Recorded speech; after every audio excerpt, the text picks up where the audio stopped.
We'll be finding the book of Esther, chapter 3. Will take us a little while to get there, but we'll eventually end in Esther, chapter 3.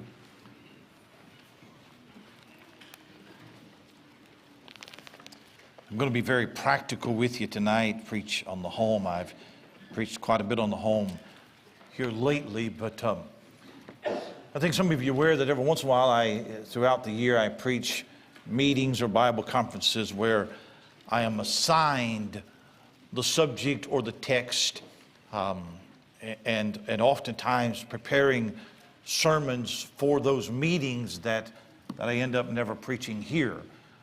Back in November, I think it was, we were up in Buffalo in a couples meeting, and I think that I preached, I believe, 5 times on the home and marriage, and all was new sermons.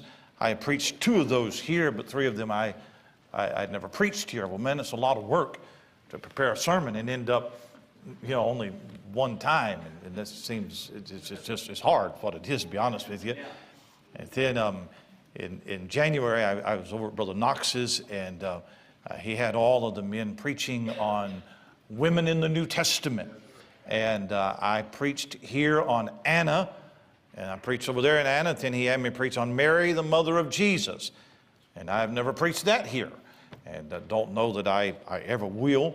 And so things happened in a couple of weeks. We'll be up in the D.C. area preaching on family. I will, she won't be. Preaching on family up there for a couple of nights, and so it kind of goes that way. And then Parker and I were at Rock of Ages headquarters last week or the week before, and Dr. Ellis had asked me to come in and speak at a ministers training symposium. Some pastors and missionaries are there, and he asked me to do 2 45-minute lectures on overcoming negativity in the ministry. And my wife took her to that. She said, "You haven't overcome it. So how are you going to speak on it?" But, I did the best I could. But I worked on 2 sermons and spoke on overcoming negativity, and 2 sermons that I will probably never preach here. And so it's just sometimes those happen. And so tonight, I'm going to give you something that I've given somebody else in a marriage conference, and so tonight it's home. I will apply this primarily to marriage, but it really could be applied to relationships all across the board. While I'm just kind of warming up, Brother Luke, I could take a little bit more monitor if we can do that without messing the house up, while we're just kind of adjusting that, and just a little bit more volume from me. And I want to make sure that I hear myself, make sure that I agree with everything that I say tonight. And so if you can help me with that, that'll help me. We have a young couple that's getting married. Where were they at? Get married. Y'all right here. They're getting married here in a few. I don't know how many days.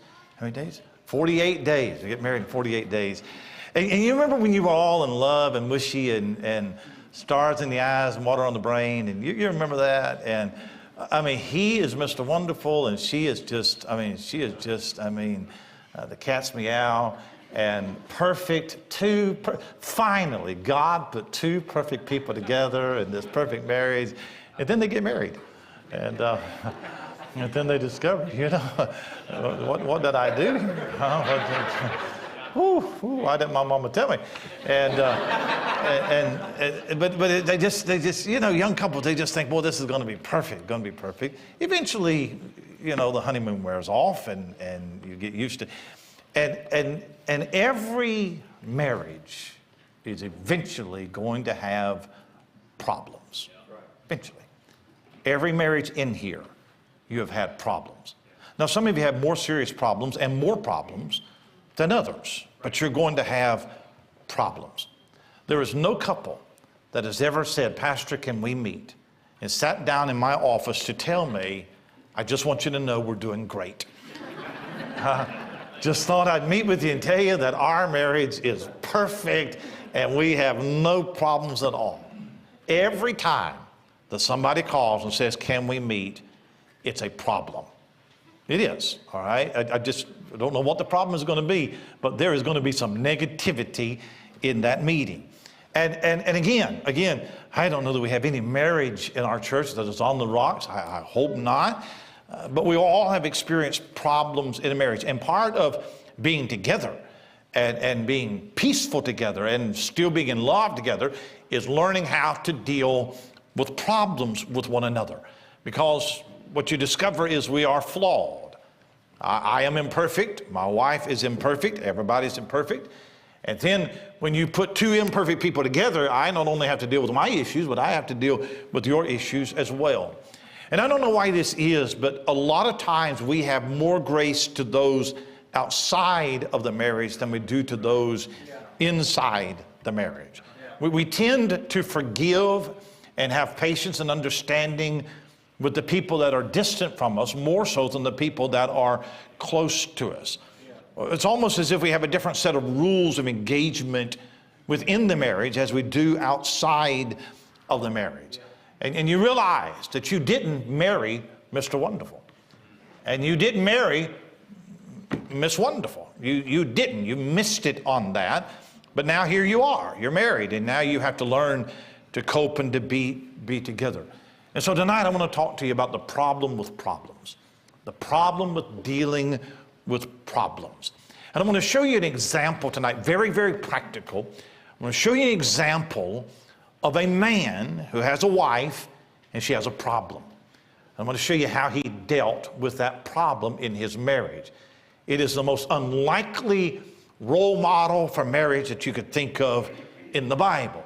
But before I get there, I want to give you a couple of admonitions in what not to do in problems, and then I'm going to our story. And so just if you want to write this down, just 4 or 5 negative admonitions, and I state these negatively, but here's the first admonition that I would give you. When problems arise in a relationship, in a home, in a marriage, parent and child, when problems arise, number one, do not ignore the problem. Do not ignore the problem. Look at 2 Samuel 13 with me for a minute. We'll get to Esther in just a minute. But look at 2 Samuel chapter 13, and I'll give you an example of what I'm talking about. 2 Samuel chapter 13 and verse number 20. And Absalom, her brother, said to her, talking about Tamar, hath Amnon thy brother been with thee? But hold now thy peace, my sister, he is thy brother, regard not this thing. So Tamar remained desolate in her brother Absalom's house. But when King David heard of all these things, he was very wroth. And Absalom spake unto his brother Amnon, neither good nor bad, for Absalom hated Amnon because he had forced his sister Tamar. Now you probably know what's happening in this chapter, don't you? Earlier in the chapter, Amnon has violated his sister Tamar. Tamar has evidently moved into Absalom's house. That's another brother. And Absalom is seething with rage against his brother Amnon. David is aware of what has happened in his home. And in the remainder of the chapter, Absalom begins to plot his revenge. He's got to figure out a way that I'm going to get Amnon by himself, and I am going to murder Amnon for what he did to Tamar. And the plot that he comes up with is he wants to invite all of his brothers, all the king's sons, to his sheep shearing farm that is in Baal Hazor. So he asks for David to send all of the sons down, and David is hesitant. I think David is aware that there is something afoul that is going to happen. But Absalom keeps pushing, and finally David relents and sends all of the sons down out of Jerusalem, down away from where he's at. And they get down there, and Absalom uses that as a ploy, gets Amnon away from his father where he's protected, and he has some men murder Amnon. And then all the other king's sons, they flee because they don't know what is getting ready to happen. So here's what you have in 2 Samuel chapter 13. You got a lot of trouble in a home. What you have is you have a son who's a rapist, a daughter who has been violated, you have another son that is filled with rage, and now you have even murder in the family. This is a lot of trouble in the home. David knows all about this. But I want you to notice something in verse 23. It came to pass after 2 full years. It has been 2 years since the incident with Amnon and Tamar has happened, and David has not done anything about the problems in his home. There is no punishment for Amnon.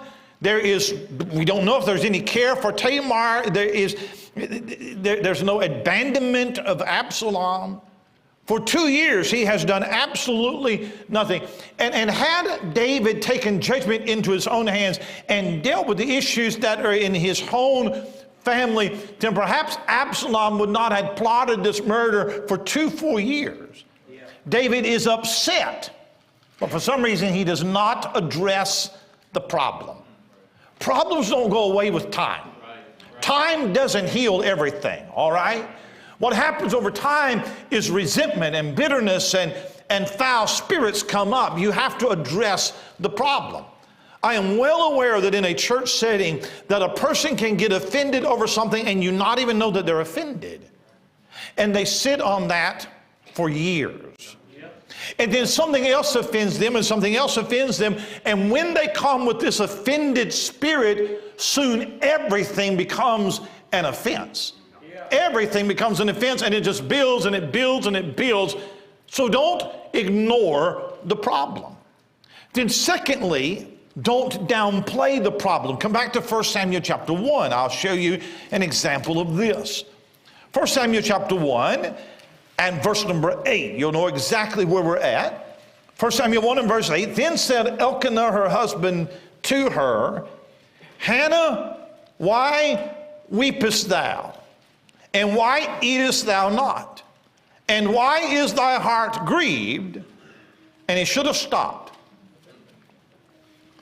But he just had to say the next thing. Am not I better to thee than 10 sons? And it has to go down in history as the dumbest thing that a man has ever said to his wife. I mean, give the man a ribbon for being so stupid as to suggest to his wife that he is better to her than 10 sons. Now here's what you have. You have Elkanah married to Hannah and Peninnah. Peninnah is in the home, and she is pumping one out every year. And here is poor Hannah that can't have any children, and she is barren, and her heart is crushed.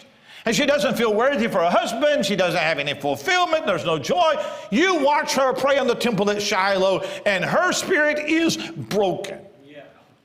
And somehow Elkanah thinks that by telling her it's not really that big of a deal, you're kind of getting worked out over something that may not be that important.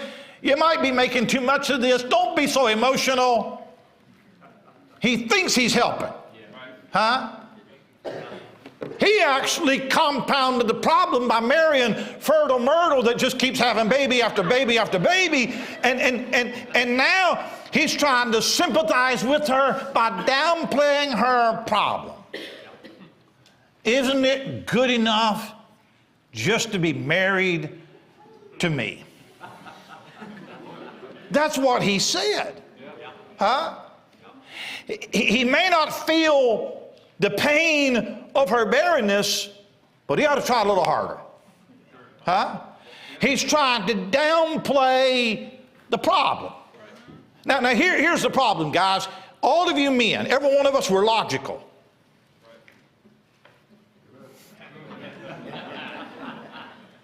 If there's a problem, tell me the problem, I'll fix it. I'll fix it right now. I don't care what the problem, I can fix the problem. Here's what we're going to do. We're going to do this, we're going to do this and that.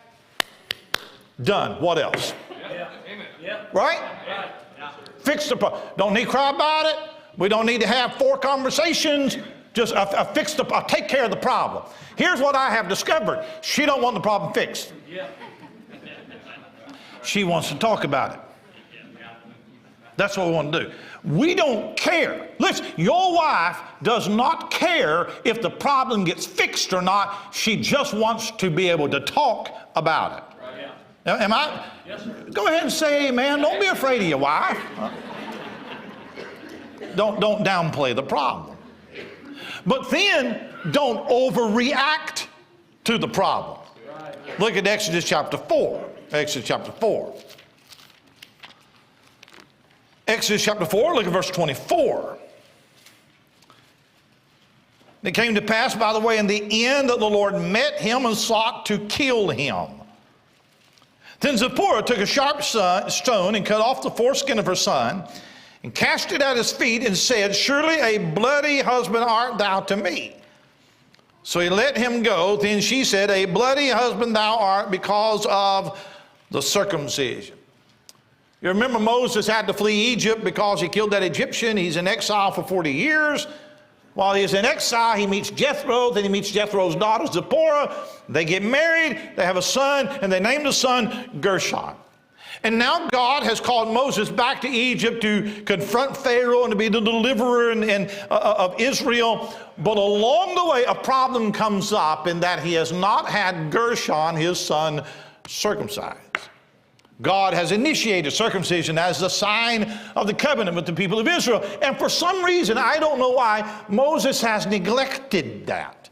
I have no reason, I have no idea why. And in verse number 24, where it says God sought to kill him, to be honest with you, I'm not sure if that means God meant to kill Moses or Gershon. You Bible scholars figure that out. But Moses corrects this. He circumcises his son, and Zipporah gets upset. She takes the foreskin, she throws it at Moses' feet and says, you are a bloody man. It is at that point that Zipporah took her son, and she went home to her father, Jethro. Now I'm going to tell you what that is. That is an overreaction to a problem. She made it bigger than what it needed to be. She took something that wasn't major and she made it a major issue. Moses is just trying to be obedient to God, but she got in the way of him doing his duty to God, and she got all bent out of shape with it. She goes back to her father. They do come back together. I don't know if their marriage is ever the same again, because when Jethro reunites them, there's not much said about them after this. And I wonder if she blew up a marriage over this one incident. Yeah. And can I put it in context for you? Moses didn't have an affair. Yeah. Yeah. It's not like Moses committed adultery. Sure. He has neglected something that's important spiritually. Right. Right. You understand? I'm not downplaying that. But her overreaction is a bigger problem to the thing than the thing that she is reacting to. Yes, sir. We do that a lot of times, don't we? Right. Something becomes almighty important to us, and we can literally blow up a relationship over something that really is not that big of a deal. Right. Don't overreact to problems. And then, don't take advantage of problems. Come to Genesis chapter 27. You still with me? Yes, very practical tonight. Very practical. You shout on Wednesday. Genesis 27. Don't take advantage of problems. Here's the story of Rebekah teaching Jacob how to lie. Teaching her son how to deceive Isaac.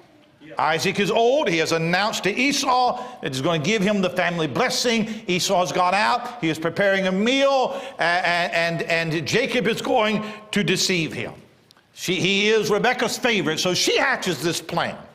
Let's go into Isaac, and you're going to put on goat skin so that you smell like the outdoorsman. You're going to feel like the outdoorsman. I'm going to prepare some venison like Esau would, and we're going to deceive your father into giving you the family blessing instead of Esau. None of that would be possible except for one problem that Isaac had.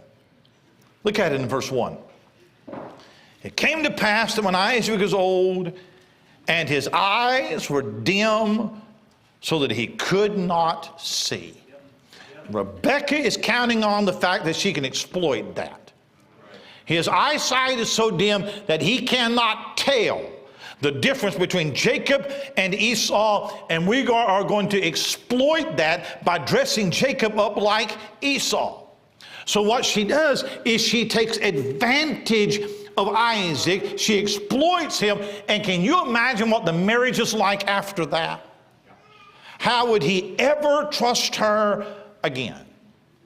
It causes irreparable harm in the marriage because she took advantage of his problems. And you cannot take the problems, the fears, the insecurities, the weaknesses of somebody that you're married to and use that to browbeat them and get back at them. That's manipulation. That's bully tactics is what that is.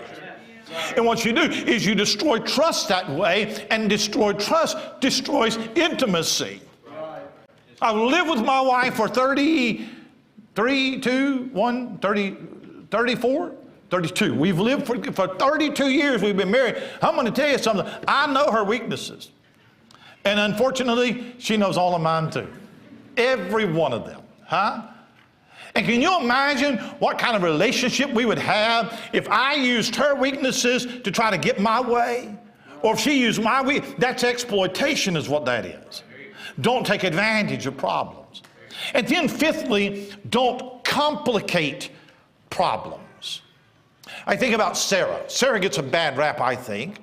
But I think that Sarah was a good woman for Abraham. It's just that she didn't have as much faith as Abraham. But it would be kind of tough to live with a man who is called the friend of God.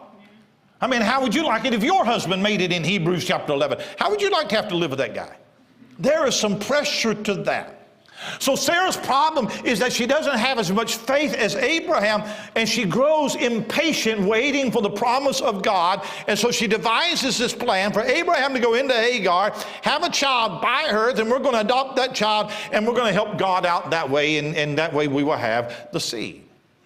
And Abraham should have helped her believe. He should have helped her wait on God, but he very foolishly went along with her to get along. And when he did he ever complicate things? Because now I've got strife between Isaac and Ishmael. And I got strife between Sarah and Hagar. And I got strife between Sarah and Abraham. And when you participate in somebody's problem, all you're doing is complicating things. When you step outside of God's will just to keep some peace, you are complicating things. When you get ahead of God, you are complicating things. You know, you can have financial problems in your home and you can make them worse. You can have marital problems in your home and you can make them worse. So don't complicate problems.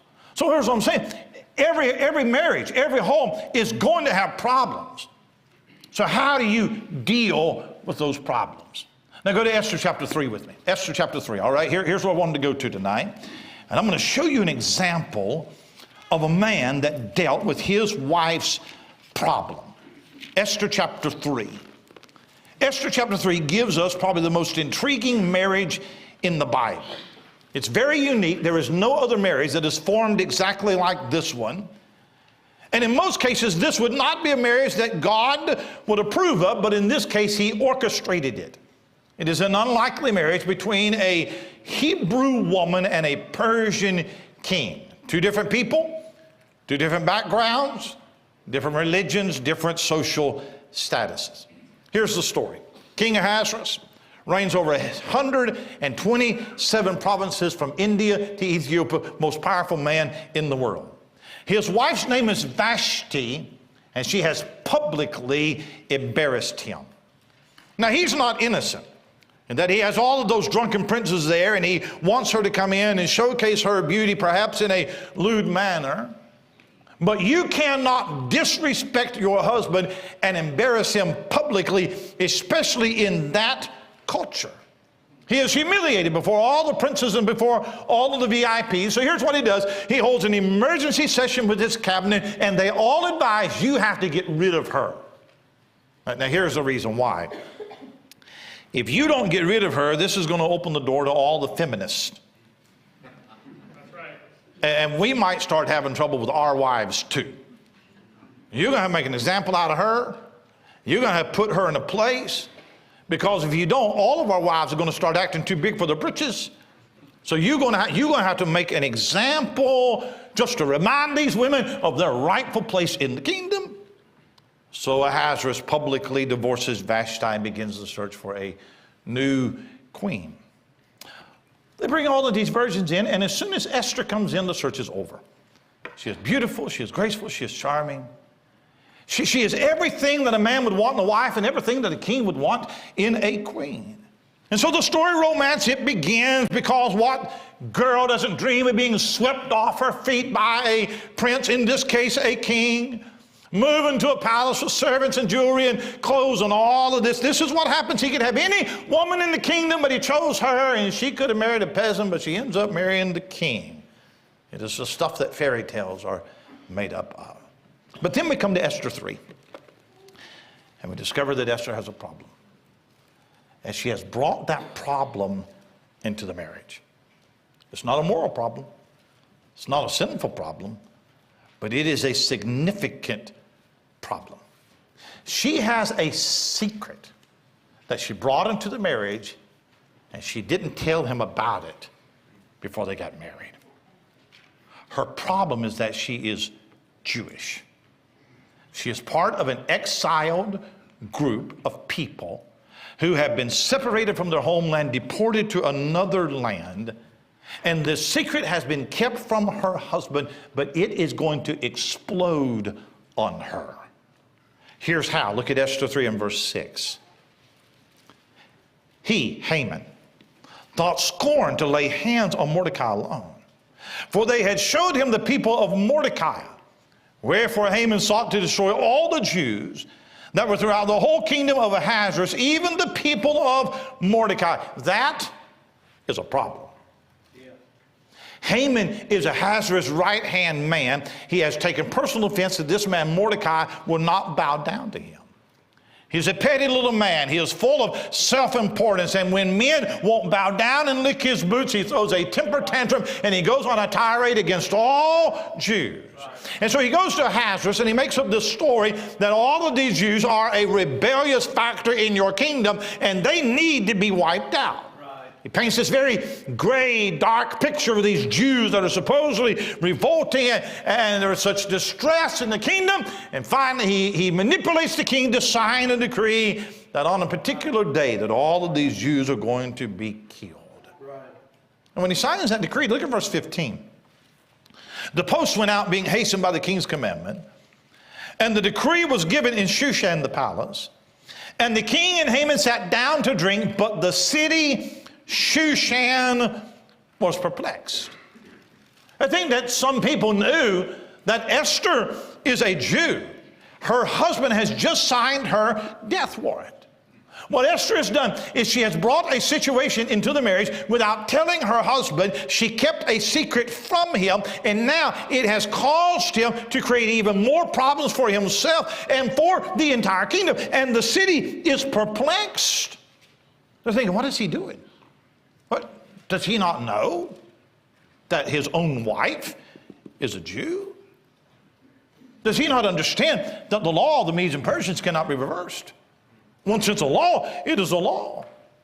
Maybe he's tired of Esther and he's looking for a way to get rid of her. Maybe that's what it is. Why would he do this? And by the way, if you think you have problems in your home, think about Esther. Her little problem, she's a Jew, has just become a very big problem. Because now her secret not only threatens her marriage, her secret threatens her very life. And in the rest of the book, here's what you're going to read about. Ahasuerus, the husband, he's going to have to deal with her problem. Yeah. What is he going to do? How are you going to navigate this problem that has exploded in your marriage? 5 or 6 things, write it down. Number 1, he was accessible. He was accessible. Look at chapter 5 and look at verse 1. It came to pass on the 3rd day that Esther put on her royal apparel and stood in the inner court of the king's house over against the king's house. And the king sat upon his royal throne in the royal house over against the gate of the house. Here's what happens. Mordecai finds out about this decree. He immediately calls for Esther and says, you're going to have to intervene with the king on our behalf. And at first, if you read it, she is reluctant. But she finally accepts that this is my lot. I'm going to have to go into the king and I'm going to have to talk about this problem. It is a very simple point, but I think it's very important.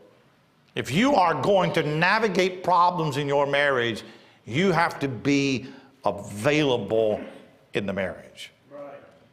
When the Persian king, there's people coming to him, there's people with all kinds of requests, but when his wife comes to him, he has to drop all of that and say, I am dealing with you right now. When she needed to talk to him about her problem, he was there for her when she needed him to be. Now that's too simple, isn't it? But you can't be so busy and so preoccupied in your own little world that nobody can talk to you. Whether it is watching football or strolling through the all-important Facebook or working 90 hours a week or out on the golf course, you can be present and still give off the impression that you don't want to be bothered.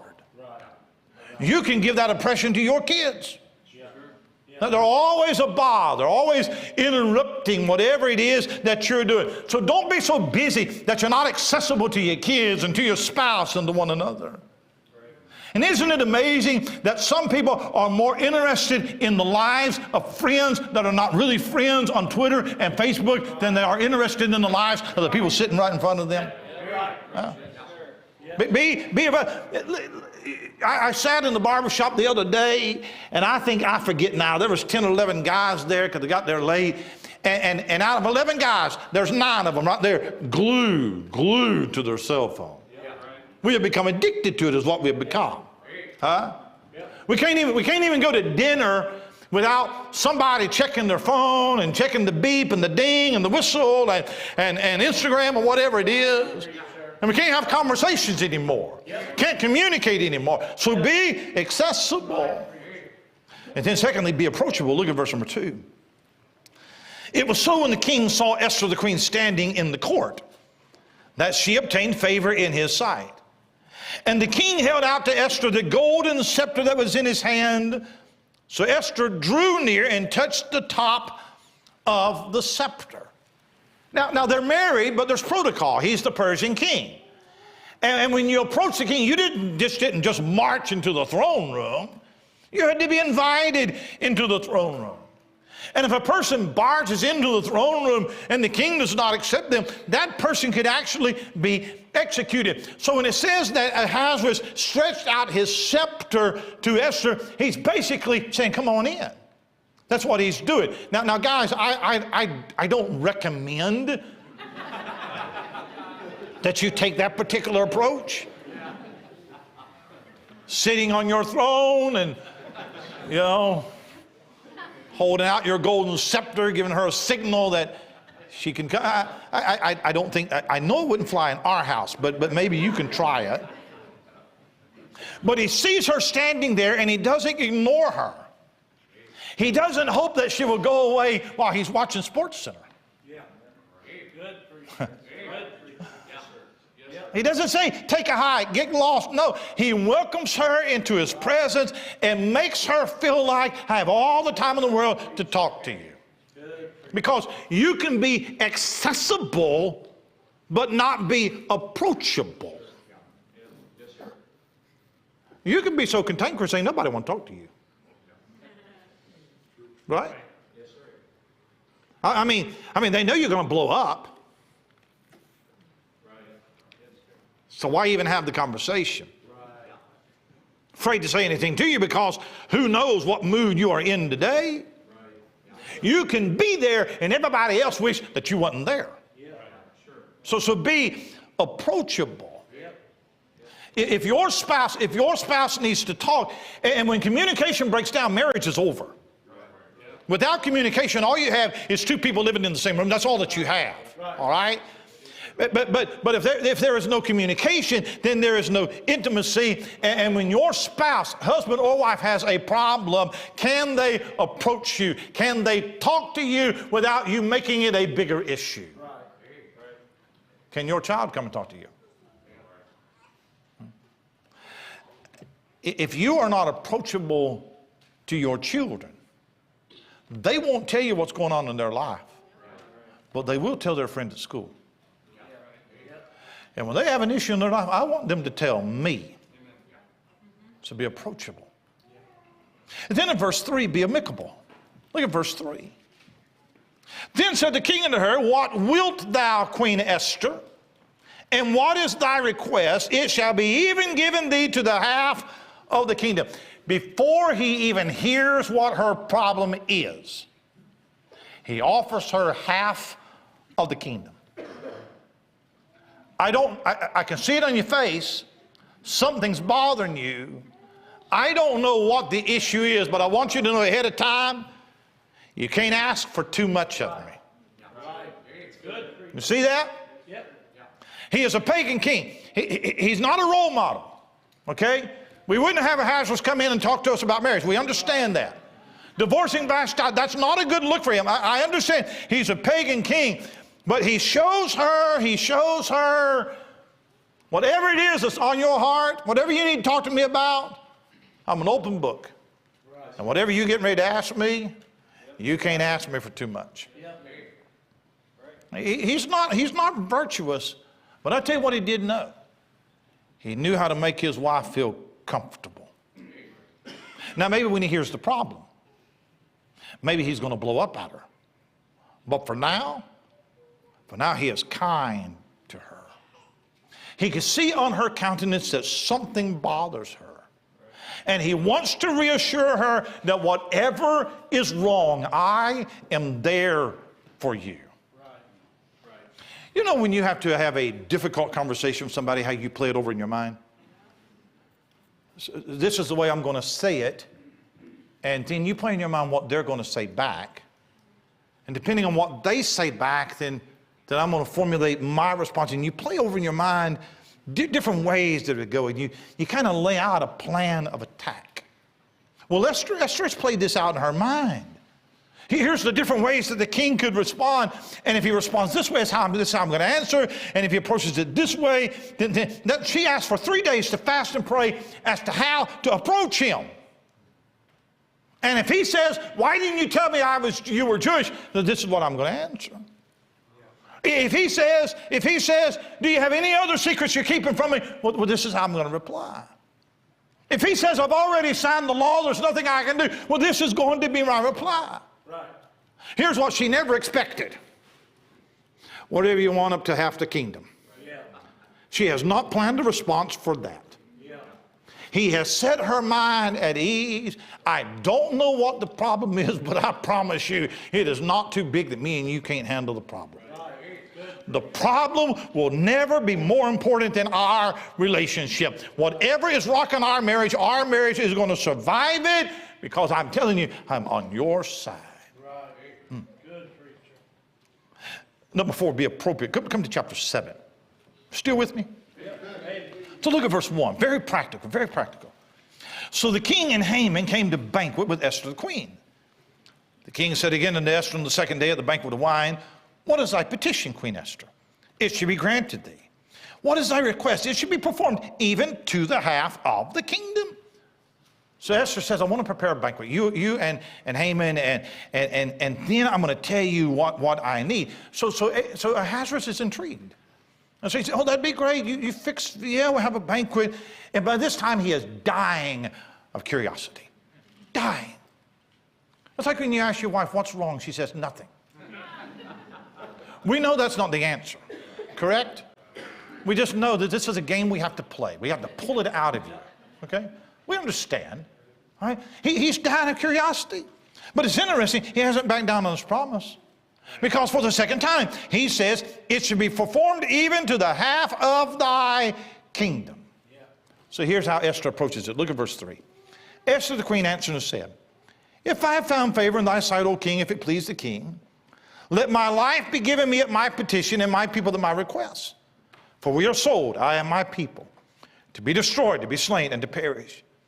But if we had been sold for bondmen and bondwomen, I had held my tongue, although the enemy could not countervail the king's damage. Then the king Ahasuerus answered and said to Esther the queen, who is he? Where is he? That does presume in his heart to do so. And Esther said, the adversary and enemy is this wicked Haman. Then Haman was afraid before the king and the queen. Here's what Esther says. She says, King, I am of a people, a race, a nationality that has a death wish upon their head. We have an adversary, and he is seeking to do us great harm. He wants to exterminate us. And Ahasuerus said, who? Tell me his name. Where's he at? Do I know him? Who? And Esther says, Haman. This wicked man, Haman. Verse 7. And the king, arising from the banquet of wine in his wrath, went into the palace garden. And Haman stood up to make request for his life to Esther the queen. For he saw that there was evil determined against him by the king. Ahasuerus gets furious. But this is very important. Not at Esther. He is angry at the problem. Haman realizes he has stepped in it big time. And he starts begging Esther to save his life.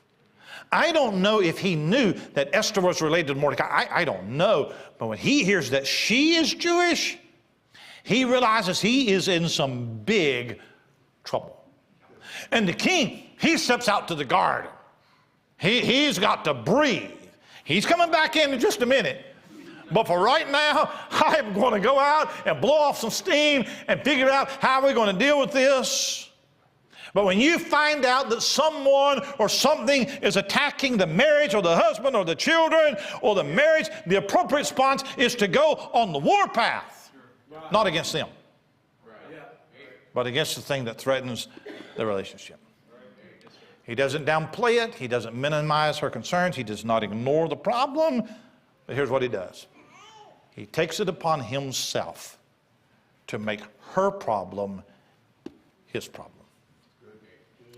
Oh, Haman, you've attacked my wife. You might as well just attack me, because you're going to get the same thing either way. He becomes emotionally invested in her problem. In every relationship, when a problem is admitted, your response to that problem determines if they ever bring another problem to you again. If she comes to you and says, we need to talk, and you fly off the handle, it'll be a long time before she comes back to say, we need to talk. If he comes to you and confesses to an addiction, and you have the wrong reaction, he'll never confess anything to you again. When that child comes to you with quivering lips and tears in his eyes and says, Daddy, can we talk? Be careful how you respond. The enemy is not the spouse.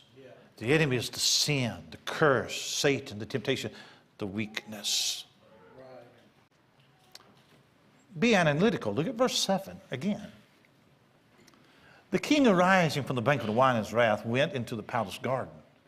Haman stood up to make request for his life to Esther the queen, for he saw that there was evil determined against him by the king.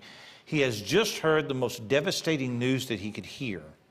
He's instantly filled with rage, but he doesn't want to just blow up. He needs a minute to think about it, so he goes out into the garden to think about it.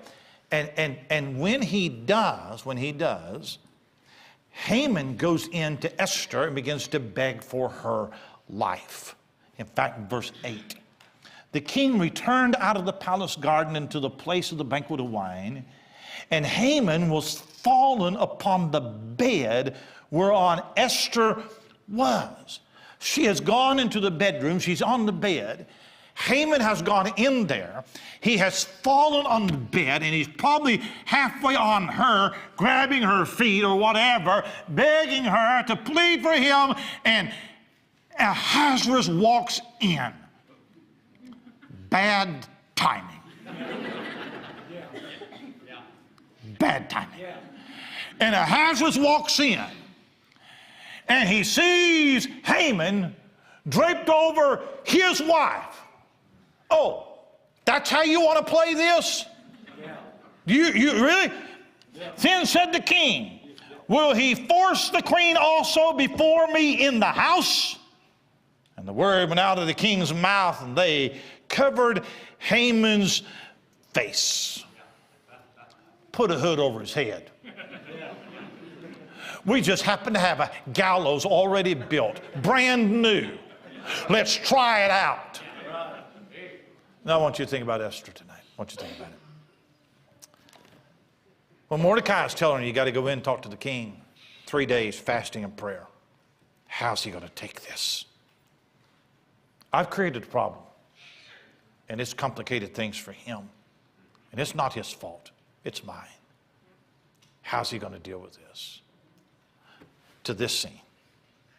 She has gone from the most insecure person in the kingdom to the most secure. There is no doubt in her mind where she stands with the king.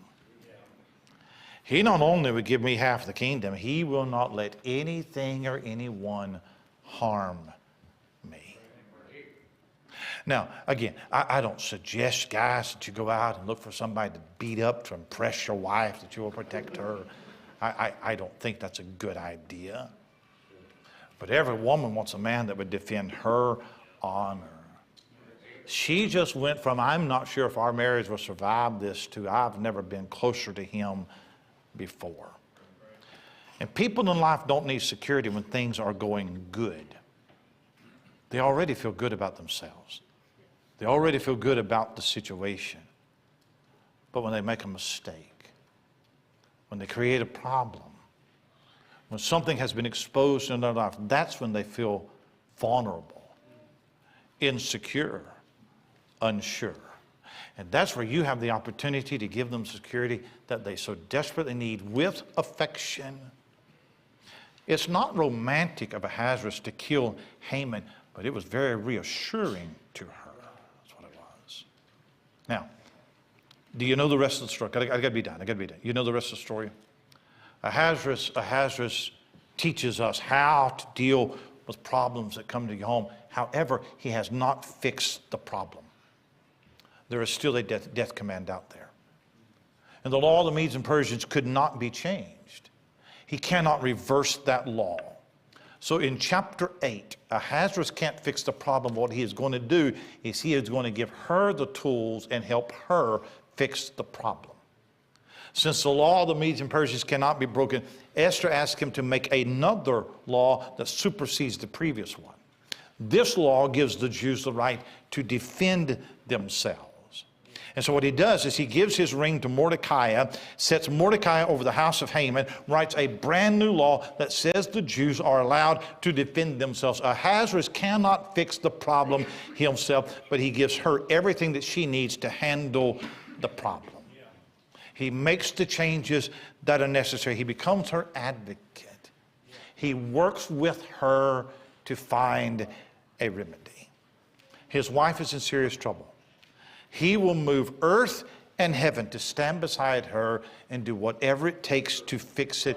This may cost a lot of money. This may cost me political capital in the kingdom. This may cost me everything, but you won't have to deal with this alone. He can't fix the problem. All that he did was write the decree and sign the decree. And sometimes your spouse may have a problem that they have to deal with themselves. And all that you could do is be by their side to support them. If you're addicted to pills tonight, I can't fix that. And your spouse can't fix it either. But what they can do is stand with you with accountability, whatever it takes. You're going to have to handle this, but I'm going to stand here with you. You'll not have to deal with it yourself. Now, I don't think that anybody in here tonight has a dark secret you've never told your spouse. I don't know. But it could be that somebody in here, you carry a very heavy burden, and you wish that you didn't have to carry it alone. And Ahasuerus gives us an example of how to take a spouse, a child, anybody in a relationship that brings problems, serious problems in. And how are you going to deal with those problems? Problems arise in every relationship. Anna, come to the piano. Relationships are destroyed over big things. Relationships are destroyed over little things. And every emotion creeps into a relationship. Every emotion creeps in. And no matter how long you've been married, you ought to want to strengthen that bond. And I'm going to tell you something tonight. You listen to me tonight, okay? Does your relationship with your spouse, with your brother, with your sister, does it affect your relationship with God? Well, 1 John 2 says that it does. And I'm going to tell you something tonight. If you are not right with one another, you are not right with God. You try to pray, you try to worship, you try to grow in your relationship with God. I'm going to tell you something tonight. If you're not willing to let go of offenses and bitterness and whatever it is in your heart, you can mask it, you can say, no, I'm not, but if you're not willing to let it go and repair those relationships, I'm going to tell you what it's going to do. That poison is going to spread to other relationships. That's what it's going to do. Let's bow our heads tonight.